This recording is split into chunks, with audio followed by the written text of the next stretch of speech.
ঢাকা শহরের ৯৮% শিশুর রক্তে মাত্রাতিরিক্ত ক্ষতিকারক সীসার উপস্থিতি পেয়েছে আইসিডিডিআরবি।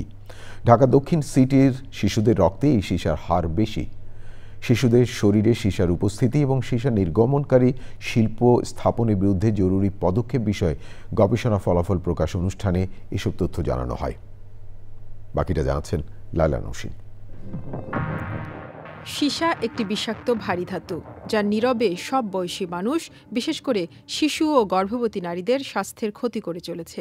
রক্তে সীসার কোনো নিরাপদ মাত্রা না থাকলেও ধরা হয় শিশুদের রক্তে প্রতি লিটারে ৩৫ মাইক্রোগ্রামের বেশি সীসার উপস্থিতি উদ্বেগজনক।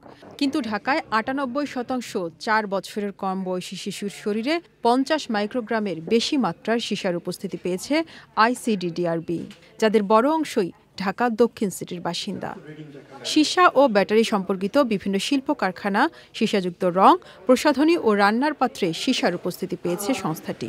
শতকরা ১০০ জনের মধ্যে ৯৮ জন শিশুর শরীরে ৩৫ মাইক্রোগ্রাম পার লিটারের বেশি সীসা ছিল।